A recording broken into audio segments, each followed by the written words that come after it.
My father dragged me by my hair to the front porch on Christmas Eve and threw me into the snow like I was garbage. I can still feel his fingers twisted in my hair, the sharp pain as he yanked me from the warmth of the living room, past the Christmas tree with its twinkling lights, past the presents wrapped in red and gold paper, past the life I had known for 19 years. The cold hit me first, -12 degrees Fahrenheit. The kind of cold that burns your lungs when you breathe, that freezes your tears before they can fall, that kills people who stay outside too long. My suitcase landed in the snow beside me, a cheap duffel bag with everything I owned, clothes, a few photographs, the ultrasound picture of the baby growing inside me.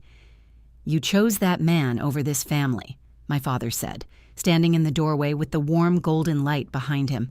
"You're dead to us. As of right now, I have no daughter." I looked past him, into the house, desperate for someone to intervene. My mother was standing at the window, holding a cup of hot chocolate, watching, just watching. She didn't say a word, didn't move to help, didn't even have the decency to look away. She just watched her daughter be thrown into the snow on Christmas Eve, pregnant and alone, and she sipped her hot chocolate like she was enjoying a show. The door slammed shut, the porch light went off, and I was alone in the darkness, in the cold, with nothing but a suitcase and a baby I hadn't planned for but already loved. I was 19 years old. It was Christmas Eve, and my family had just told me I was dead to them. My name is Vivian Okafor. I was born in Minneapolis, Minnesota, the daughter of Robert and Sandra Okafor, though those names mean nothing to me now. They stopped being my parents the moment that door closed. I'm going to tell you about what happened that night, and I'm going to tell you about the 8 years that followed, because 8 years later, my father walked past a building in downtown Minneapolis, a building he passed every single day on his way to work, and finally noticed the name carved into the stone above the entrance. Okafor Family Center. His coworker had to point it out to him. "Isn't that your daughter?" the man asked. "The one you said died years ago?" My father looked at the building, looked at the name, looked at the photographs in the lobby visible through the glass doors, photographs of me, shaking hands with the mayor, cutting a ribbon, surrounded by children and families I had helped. And for the first time in 8 years, he realized that the daughter he had thrown away had become someone he could never ignore. Let me start from the beginning. The man I chose over my family was named Marcus Chen. I met him during my freshman year at the University of Minnesota. He was a junior studying engineering, working 2 jobs to pay his tuition because his family had nothing to give him. Marcus wasn't what my parents wanted for me. He wasn't wealthy. He wasn't connected. He wasn't from a family that could elevate our social standing or contribute to my father's business ambitions. He was just a good man, kind, hardworking, gentle in a way I had never experienced from my own family. He looked at me like I mattered, not for what I could provide, not for how I could make him look, but just for who I was. I fell in love with him slowly, then all at once. By the spring of my sophomore year, we were inseparable. By summer, I was pregnant. I was terrified to tell my parents. My father, Robert Okafor, was a man who valued appearances above everything else. He was a successful businessman, owned a chain of car dealerships across Minnesota, and he saw his family as an extension of his brand. Everything had to be perfect. Everything had to present well. Everything had to serve his image. A pregnant 19-year-old daughter with a boyfriend who worked at a pizza shop was not part of his image. I told them on December 23rd, I had hoped that the Christmas spirit might soften them, that the season of love and family might make them more receptive, that they would be surprised but supportive, disappointed but present. I was naive. My father listened to my confession with a face like stone. When I finished, when I told them that Marcus and I were planning to get married, that we would make this work, that I loved him, my father stood up from his chair and walked toward me. "Who knows about this?" he asked. "Just Marcus, and now you." "Good. Then we can fix it." "Fix it?" "You're going to end the pregnancy. You're going to break up with this Marcus. And we're going to pretend none of this ever happened." "Dad, I can't." "You can and you will. I haven't spent 19 years building a reputation just to have it destroyed by a moment of stupidity." "It's not stupidity. I love him. We're going to be a family." He slapped me.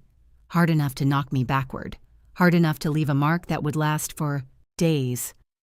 "You don't know what love is," he said, his voice cold.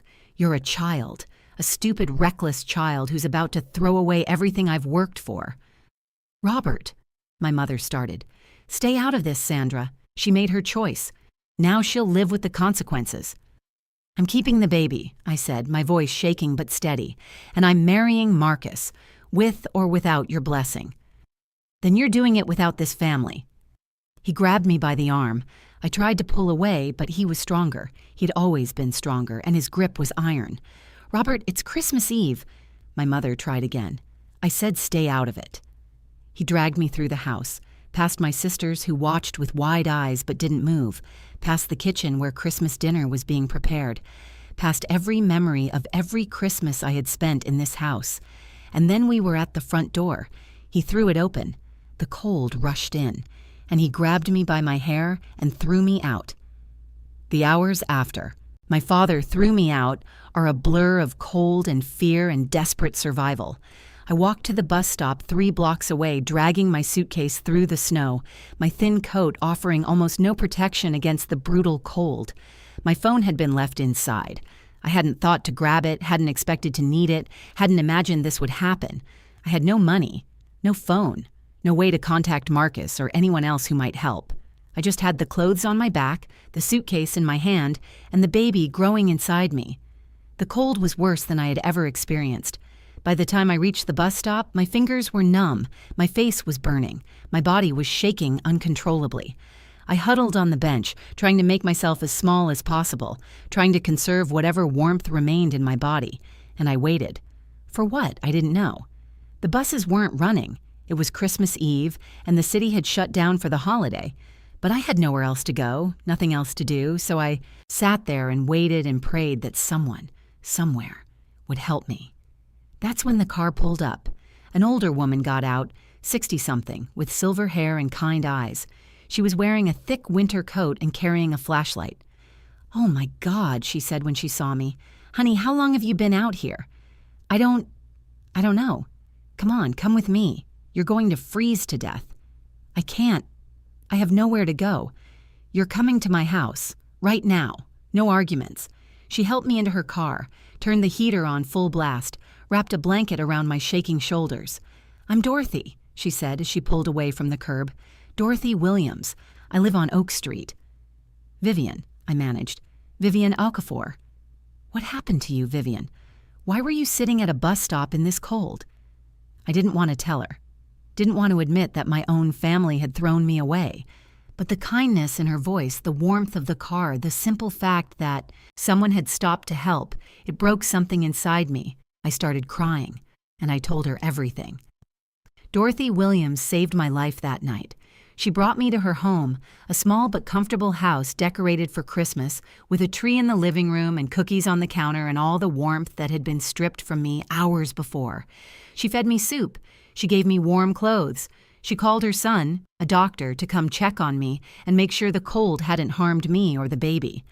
And when I tried to leave the next morning, embarrassed, determined not to be a burden, she sat me down and said words that changed my life.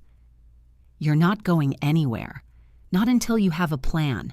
Not until you have somewhere safe to go. Mrs. Williams, I can't impose. Call me Dorothy. And it's not an imposition. It's Christmas. The whole point is to help people in need." She took my hands. "Tell me about this Marcus, the father of your baby. He's wonderful. He's kind and hardworking. And he loves me, but he doesn't have money. He's a student, working part-time jobs. He can barely support himself, let alone a family. Where is he now? I don't know. I don't have my phone. I couldn't contact him. Give me his address. I'll drive you there myself." 2 hours later, I was standing outside Marcus's apartment, a tiny studio in a rundown building near campus. When he opened the door and saw me standing there, shivering with a suitcase and a stranger behind me, his face went through a dozen emotions in the span of seconds. "Vivian, what happened? Are you okay? Is the baby—" "My father threw me out. Last night. I spent hours at a bus stop before Dorothy found me." "He threw you out? In this cold? You could have died." "I know. Marcus pulled me into his arms, holding me like he would never let go. "I've got you," he whispered. "You're safe now. I've got you." Behind us, Dorothy smiled. "You two take care of each other," she said. "And Vivian, don't hesitate to call if you need anything. I mean it." She left her phone number, her address, a promise that she would always be there if I needed help. I didn't know it then, but Dorothy Williams would become more of a mother to me than Sandra Okafor had ever been. The next few years were the hardest of my life. Marcus and I married 3 weeks after I was thrown out, a small ceremony at a courthouse, with Dorothy as our witness and no one from my family in attendance. I tried calling my parents once, a few weeks after everything happened. I wanted to give them a chance to apologize, to reconsider, to be part of their grandchild's life. My father answered. "I told you," he said. "You're dead to us. Don't call this number again." He hung up. I never called again. Our daughter, Grace, was born in June, a beautiful, healthy girl with her father's eyes and my stubborn determination. We were poor, desperately, painfully poor. Marcus worked 3 jobs while finishing his engineering degree. I took classes when I could, worked when I had to, and cared for Grace in every moment in between. We lived in a series of tiny apartments, always one unexpected expense away from disaster. We ate rice and beans more often than I can count. We wore secondhand clothes and drove a car that broke down constantly and worried every month about whether we could make rent. But we were happy. Not the comfortable, easy happiness of people who have never struggled. Real happiness, the kind you earn by fighting for every moment of joy, by choosing love over bitterness, by building something precious from absolutely nothing. Marcus finished his degree when Grace was 2. He got a job at an engineering firm, entry-level but stable. Suddenly we could breathe. And I started dreaming again. I had always wanted to help people. Growing up, I had seen the contrast between my family's wealth and the struggles of people around us, and I had always felt a pull toward doing something meaningful. Now with Grace, getting older and Marcus earning enough to support us, I had space to think about what that something might be. The answer came from an unexpected source. Dorothy had introduced me to her community, a network of people who helped each other, who looked out for struggling families, who believed that no one should face hard times alone. I saw single mothers who couldn't afford childcare. I saw families who couldn't access basic resources because they didn't know where to look. I saw people falling through cracks in systems that were supposed to help them. And I thought, what if there was a place that brought everything together? A center that provided childcare, job training, financial counseling, legal aid, all under one roof? I started small. I organized a support group for young mothers, meeting in the basement of Dorothy's church. 10 women showed up the first week, 20 the second. By the end of the month, we had outgrown the space. I applied for grants, wrote proposals, knocked on doors of every organization, business, and government office that might be willing to help. Most said no, but some said yes, and those yeses added up. Within 2 years, I had opened the first Okafor Family Center. The name was deliberate. I had thought about changing my last name when I married Marcus, taking Chen and leaving Okafor behind with all its painful memories. But I decided against it. Okafor was my name, my identity, my grandfather's legacy. He had been the one to immigrate to America, to build a life from nothing, to embody the values that my father had abandoned. I would reclaim that name. I would make it mean something different than what my parents had made it mean. I would show the world and myself that being an Okafor could mean love, compassion, service, not coldness, not cruelty, not abandoning your daughter in the snow. The first center opened in a converted warehouse on the north side of Minneapolis. It wasn't much, a childcare room, a small computer lab, offices for counselors and social workers, but it was something, a place where struggling families could come for help without judgment. Word spread quickly. Within a year, we were serving hundreds of families. Within 3 years, we had expanded to a larger facility. Within 5 years, we had opened a second location. And within 8 years, we had built something that my father couldn't ignore. The Okafor Family Center headquarters was located in downtown Minneapolis in a beautiful historic building that we had renovated with donations from supporters who believed in our mission. The name was carved into the stone above the entrance, large enough to read from across the street. Okafor Family Center, my father walked past that building every single day. His office was 2 blocks away. His route to work took him directly past our front doors.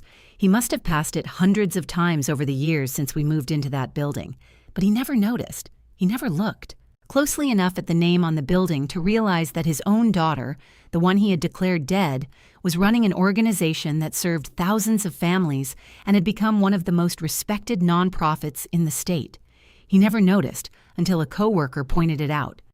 The day my father finally saw my name was a Tuesday in October. I wasn't there when it happened. I was at a meeting across town discussing a potential expansion to a 3rd location, but the security guard at the front desk told me about it later. There was a man standing outside for almost an hour, he said, just staring at the building, at the name. He looked like he'd seen a ghost. What did he look like? The guard described my father perfectly. The expensive coat, the silver hair, the posture of a man who thought he was better than everyone around him. Did he come inside? No, he just stood there. Then he walked away. My father came back the next day, and the day after that, and the day after that. For 2 weeks, he would stand across the street from the Okafor Family Center, watching people come and go, staring at the name carved in stone, trying to understand how the daughter he had thrown away had built something he could never have imagined. I knew he was there. The security team reported it each time, but I didn't go out to see him. I didn't need to. Let him watch. Let him wonder. Let him realize slowly and painfully what he had lost. Finally, on a Friday afternoon, he gathered the courage to come inside. I was in my office when my assistant knocked on the door. "There's a man here to see you," she said. "He says he's your father." I had imagined this moment many times over the years, what I would say, how I would feel, whether I would scream or cry or simply refuse to see him. But now that it was actually happening, I felt surprisingly calm. "Send him in." My father walked into my office, an office larger and nicer than anything he had in his car, dealerships, and stopped just inside the door. He looked older, grayer, smaller somehow, despite his expensive suit and his confident bearing. Vivian. Robert. Not dad, not father. Just his name, stripped of any familial connection. He flinched. You built all this?" "Yes. How? You had nothing. I made sure you had nothing." "You made sure I had to fight for everything. There's a difference." I gestured to the chair across from my desk. "Sit down." He sat, still looking around the office in disbelief. "I don't understand. I've walked past this building for years. I never knew. You never looked. You never saw my name because you didn't want to see it. You told yourself I was dead, and you believed your own lie." "Vivian, I came to apologize." "Did you?" "Yes. What I did that night. Throwing you out like that? I was wrong. I've regretted it every day for 8 years. "Have you?" He looked at me, confused by my calm tone. "Yes, of course. You're my daughter." "I was your daughter. On Christmas Eve, when you dragged me by my hair and threw me into the snow, you made it clear that I wasn't anymore. I was angry. I said things I didn't mean. You meant every word. You called me dead to you. You told me I had chosen another family and you were done with me." I leaned forward. "And you know what, Robert? You were right. I did choose another family. I chose the man who held me while I cried about being disowned. I chose the woman who found me freezing at a bus stop and brought me into her home.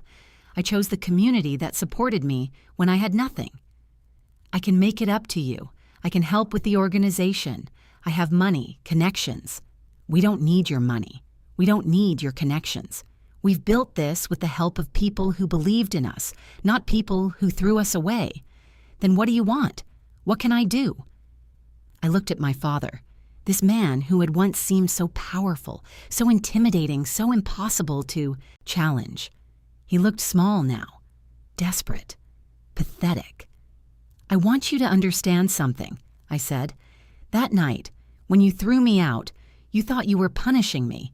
You thought you were teaching me a lesson about consequences, about respecting your authority, about knowing my place. I was wrong. Let me finish. You thought you were destroying me. but you actually freed me. You freed me from a family that valued appearances over love, reputation over compassion, control over connection.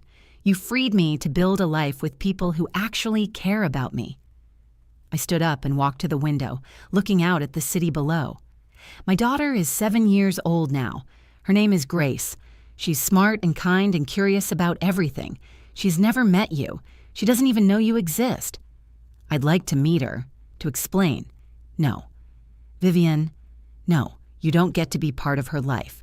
You don't get to be the grandfather who shows up after 8 years and pretends everything is fine. Grace has grandparents. Dorothy, who saved my life that night, and Marcus's parents, who welcomed me without question. She doesn't need you. She's my granddaughter. She's my daughter, mine and Marcus's, and I will protect her from anyone who might hurt her the way you hurt me. My father's face crumbled. I made a mistake, one terrible mistake, and I've lost everything because of it. You made a choice, the same way I made a choice, and now we're both living with the consequences. I turned back to face him. I don't hate you, Robert. I used to for a long time. But hate takes energy, and I've spent all my energy building something meaningful instead. I don't hate you anymore. I just don't need you. What about your mother? She misses you. She asks about you. My mother stood at the window and watched while you threw me into the snow. She didn't say a word. She didn't try to stop you. She sipped her hot chocolate while her pregnant daughter nearly froze to death. I shook my head. If she misses me, she should have thought about that before she chose silence over her child. She was scared of me. Then she should have left you and come with me, but she didn't. She chose you, just like I chose Marcus. I walked to the door and opened it. This conversation is over. You can leave now. Vivienne, please. Goodbye, Robert. He stood there for a long moment, looking at me with something that might have been grief, might have been regret, might have been the realization that some mistakes can never be undone. Then he walked out. I closed the door behind him, and I felt nothing. No triumph, no satisfaction, no vindication, just peace. The peace of knowing that I had built a life worth living, with people worth loving, despite everything he had tried to take from me. That night, I went home to my family. Marcus was in the kitchen making dinner. Grace was at the table doing homework with the serious concentration she brought to everything. How was your day? Marcus asked. My father came to see me. He stopped stirring and turned to face me. Your father? After 8 years? He's been watching the building for weeks, apparently. He finally worked up the courage to come inside. What did he want? To apologize. To be part of our lives again. What did you say? I walked over to Grace and kissed the top of her head. She looked up and smiled at me. My daughter, my miracle. The baby I had almost lost in the snow that Christmas Eve. I said no. Marcus nodded slowly. Are you okay? I'm better than okay. I'm free. He came over and hugged me, and we stood there together, our daughter doing homework beside us, our home warm and full of love. This was my family now, the family I had chosen, the family that had chosen me. My father and mother had taught me that blood doesn't guarantee love. They had shown me that the people who are supposed to care for you can be the ones who hurt you most. But Marcus had taught me that love is a choice. That family is built, not born, that you can create something beautiful from the ashes of something painful. And Grace? Grace had taught me that everything I suffered was worth it. Every moment of cold, every night of worry, every struggle and sacrifice and hardship. All of it had led to her. I would do it all again in a heartbeat. A year after my father's visit, the Okafor Family Center opened its 3rd location. The ribbon-cutting ceremony was attended by the mayor, the governor, and hundreds of supporters who had helped make it possible. I gave a speech about our mission, our growth, our plans for the future. And at the end, I told them about Christmas Eve. Not all of it, just enough. The cold, the fear, the stranger who stopped to help. I started this organization because someone showed me kindness when I had nothing, I said. Dorothy Williams found me freezing at a bus stop and brought me into her home. She fed me, sheltered me, and connected me with resources that helped me rebuild my life. Everything you see here, Every program, every service, every family we help, it all started with that one act of kindness. I looked out at the crowd.